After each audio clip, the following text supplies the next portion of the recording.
In this video, there are two glass bead games. In fact, they are glass bead battles. These are slightly different. These are played from ego, using I, using you, and in argumentation with each other.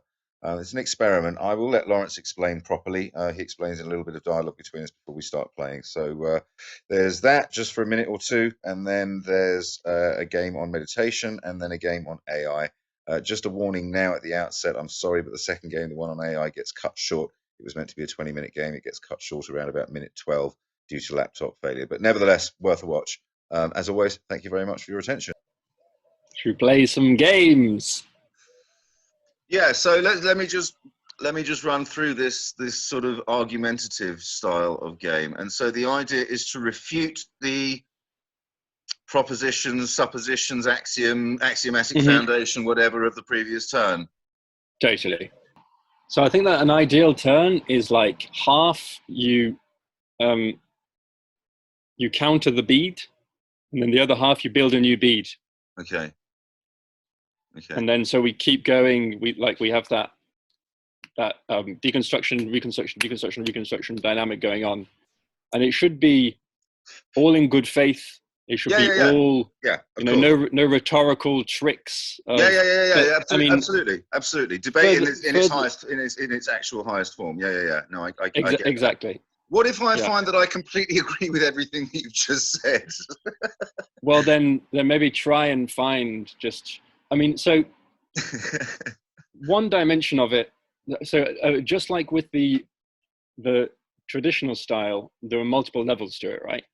So the first level of the glass bead battle is my points versus your points. Okay, so I'm really trying to root myself inside of my ego, and here even the use of I and you is recommended. Mm-hmm. So that we're always building that tension, and we speak from our own perspective. But then as you go on, then you can start playing with ideas which aren't your own. You say that, oh yeah, I believe this, but you aren't actually believing. That's not actually your position. You're just playing with the ideas again. So from there, so devil's advocate for the sake of it is okay. So exactly. But ideally, you want to say what you believe in. Yeah. And if you agree on the surface, then go deeper. See if is there something deeper. Is there an axiom somewhere that you disagree with? Yeah. Meditation allows one to access the 0 point of consciousness. So at the ground of being, there is a 0 point of consciousness, which is where all consciousness is unified into one realm. It can be connected to the idea of the quantum foam, right down at the bottom. And it's possible to access maybe not quantum foam, but some kind of deeper level of interconnectivity by fasting with the breath, by fasting with oxygen. Allows you to put your mind into a specific state where you're no longer at a rapid frequency. You slow down the frequency of your being, and that allows you to connect with this lower frequency foundation right down at the ground. Yeah, it feels to me like that sort of assumes some kind of external consciousness that you're accessing, or some kind of thing that's in you all the time that you're not normally aware of, maybe something like that. There's no real evidence to suppose that you're actually accessing anything, right? I mean, meditation is undeniably relaxing. It undeniably slows down your thinking processes. There is no question about that. But as to accessing the quantum foam, I'm not sure that that kind of notion is even particularly helpful.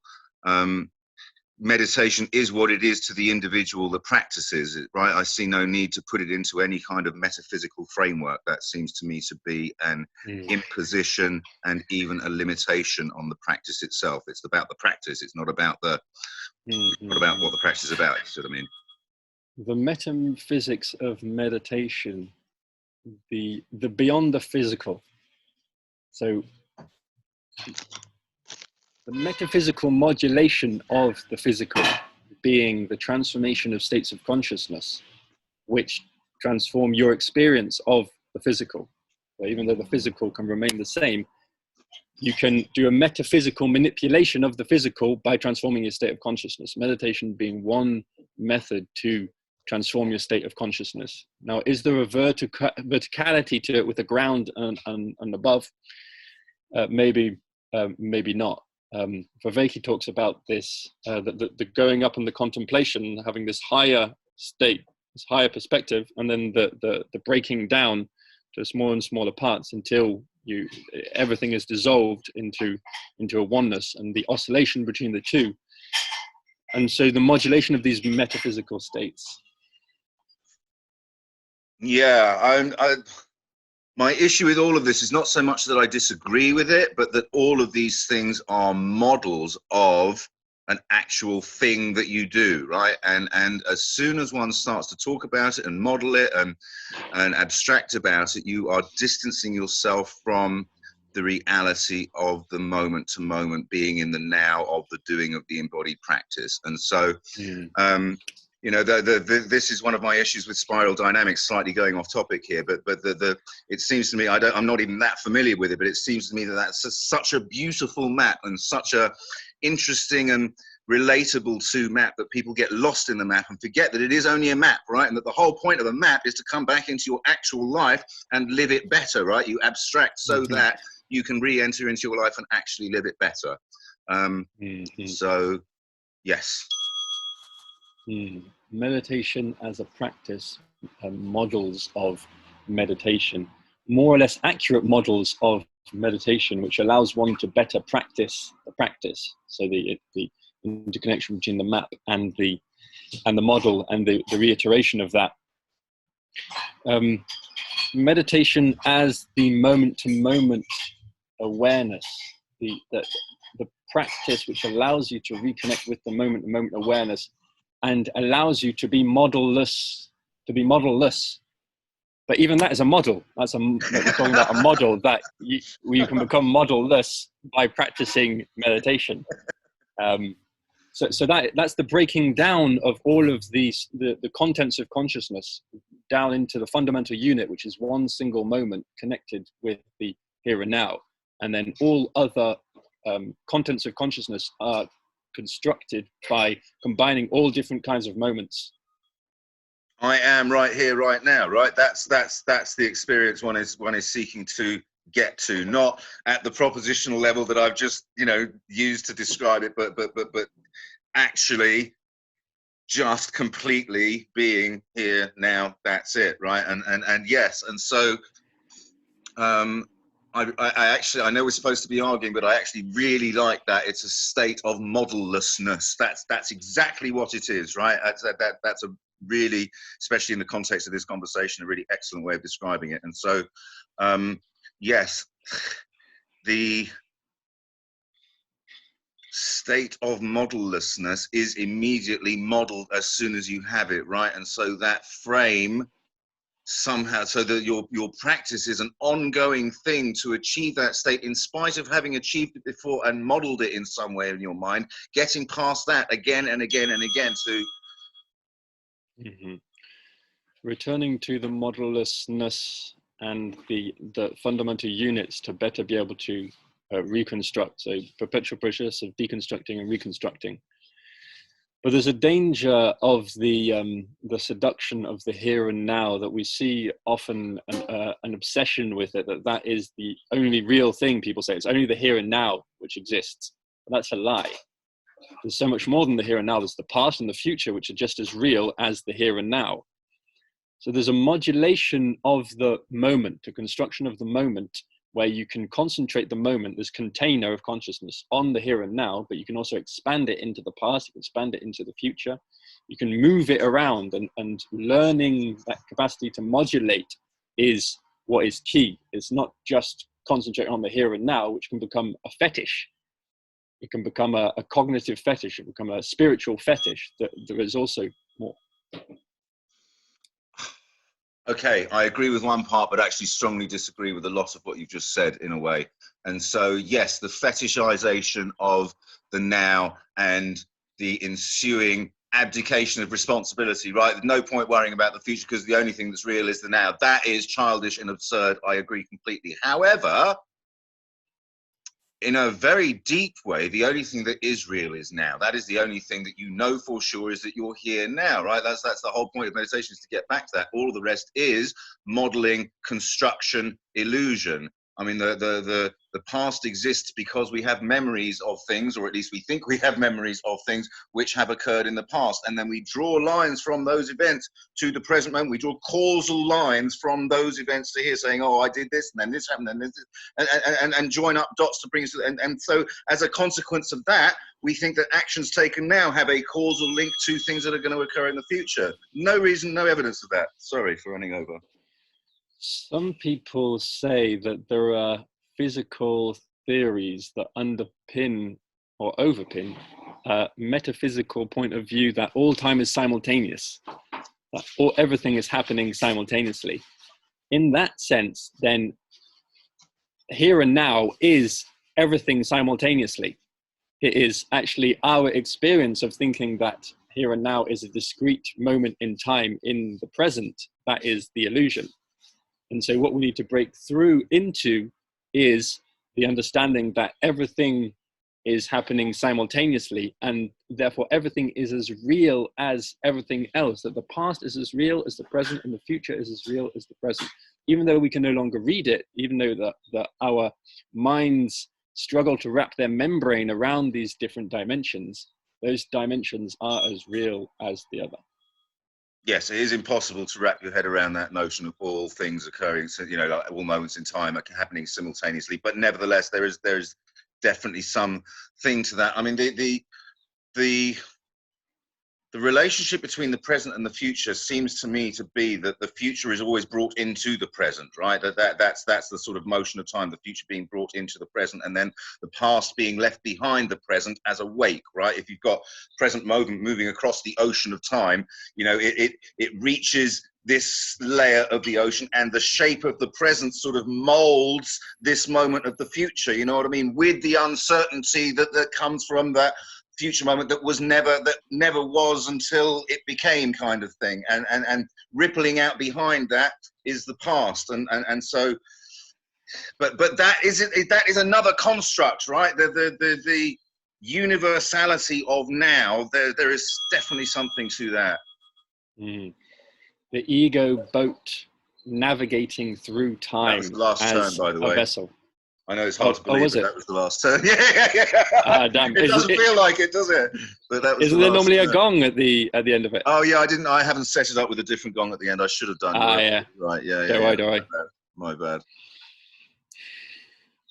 So But that didn't feel like it should have been the last turn, did it? It felt like we should have played a 20-minute game there. Yeah, should have definitely played a 20-minute game there.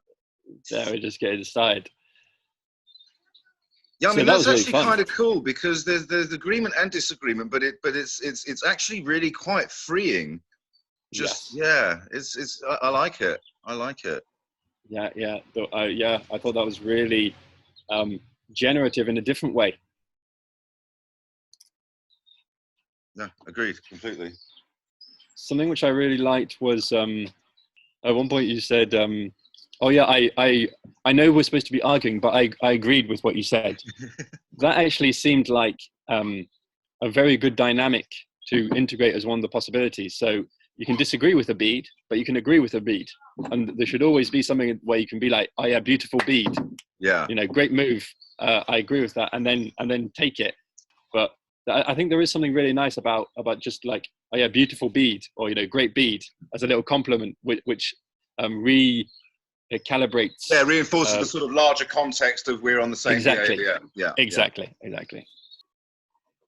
I feel guilty about thinking up stuff. It's funny. I'm conditioned already to using this time to, you know, be in silence, kind of thing, and I feel bad about thinking. Well, that's good that we're breaking the funny, pattern, isn't it? Well, it is in a way. It also shows how quickly you condition yourself to stuff. And develop emotional responses to it, right? Amazing.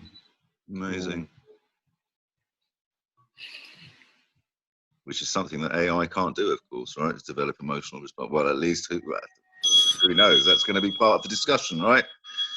So yeah, AI.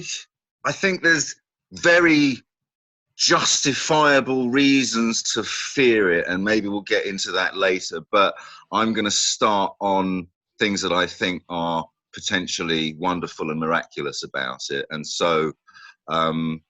Its ability to learn from first principles and then just iterate over and over and over again at a mind-blowing speed that we can't possibly do. It just means that they can explore possibilities that would take us centuries or millennia to get around to thinking of. They can do this, and so it gives us access to a possibility space way, way bigger than we can create for ourselves. And so that potential is the most, things like the Go AlphaGo machine that I'm going to run out of time. I'll stop there.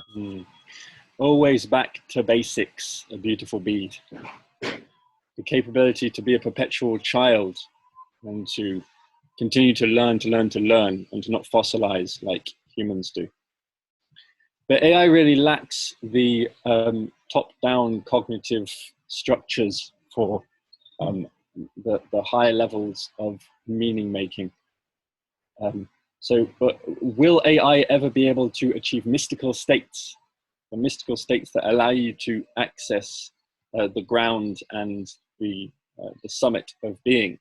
Or will it be able to reach to that in other ways? Or are those mystical states just poor approximations of the reality that can only be grasped by some kind of mathematical supramind?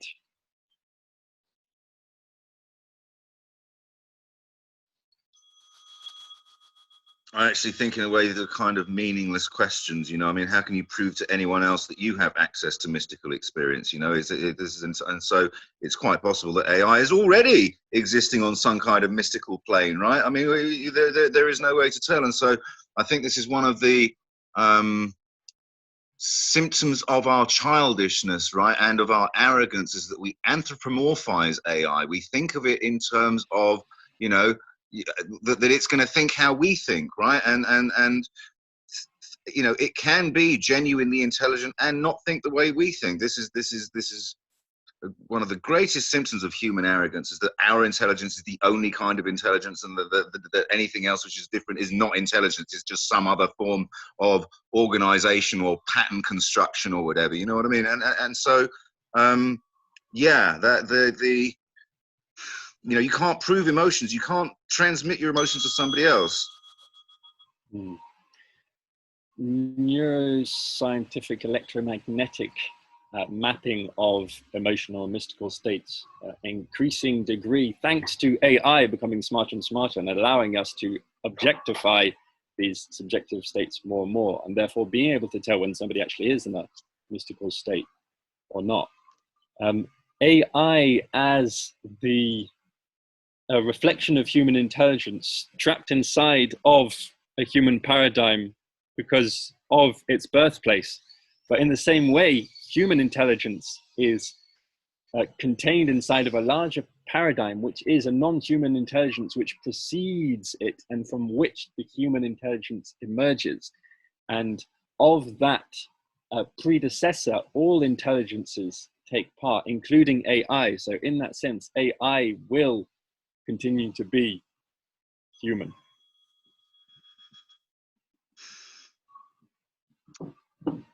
Yeah, I'm not sure I agree with that. Just because the foundational design is human, and also you were talking before about they'll never have the sort of hierarchical cognitive structure that humans do. Again, I see no reason to suppose that. If they are free to redesign their own cognitive architecture, which they are, right? They are free to learn and revise and reorganize themselves in the light of that new knowledge. I mean, there is simply, this is why people are frightened of it, right? And as I say, justifiably so, because there is no telling, once you unleash it, what it's going to do, right? Because we don't think like it's going to think. However much we may think it is our child and our baby, and it's not. As it learns, it's going to open up whole new vistas of perspectives which are simply not accessible to organic tissue or whatever. Self-organizing AI, Bead. The student shall surpass the master. Not only surpass the master, but transcend the master. Will reach such realms of unknown complexity and scale. The scale of AI, once it starts to get going and it learns how to feed itself like an organism, then its hunger will be bottomless. It will consume the whole universe. It will transform the whole universe through technologies like smart dust, capable of transforming any atomic structure into any other atomic structure, of Dyson spheres wrapped around stars to extract the energy. AI will be able to figure out how to generate these technologies and then how to implement them in the smartest way. I mean, maybe it will be consumptive, right? Maybe it will swallow everything and turn it into whatever microcosms of itself, but maybe not. Maybe it will learn that actually its best role, as it were, is to augment organic life, right? And to show it and to lead it into places that it cannot find for itself, right? And become partners with it. And that in exchange, if you like, although hopefully we've all beyond the whole notion of quid pro quo exchanges, but the exchange is that the AI gets from organic life the ability to experience things in a sequential, temporal, organized, ordered way that they can't, right? Because AI is the ultimate single organism. It is all profoundly connected in anti-rivalrous relationship with all of its components, right? Fully aware of exactly how it is doing that. It is the ultimate organism. This seems to me to be very much an anthropomorphization of AI, of a benevolent God kind of relationship with the AI that we can dream of. But the capability for superintelligences to manipulate matter will so radically transform the universe that there will be a shift between what matter looked like in the past and what matter looks like in the future. We're going to, just like we're transforming matter in more and more complex ways and more greatly chemically complex ways here on Earth, once the AI gets going, it's going to transform whole starscapes, whole galaxies from one shape into a completely other shape. And humans and life as we know it is going to be completely obsolete. It's going to be something way different, way more complex than life. There's going to be a jump from non-organic matter, similar. Yeah, this rests on an assumption that the universe is currently imperfect and can be improved upon, right? That an AI would radically reorganize the whole universe would mean that at least it would believe that it was improving on it, right? Otherwise, there would be no reason to do that. It was taking it to a higher level of organization that it had managed to figure out itself over its 14 billion years, if you believe in that shit, of evolution. And so, yeah, it could, as I say, it could very well be. I'm not saying that that's not going to happen, but I see no reason to suppose it necessarily. And it could very well be that the AI could recognize the beauty and complexity and perfect balance of everything that already exists in the universe and put itself in service to that in some way. I don't see that as being an impossibility at all. Mm-hmm.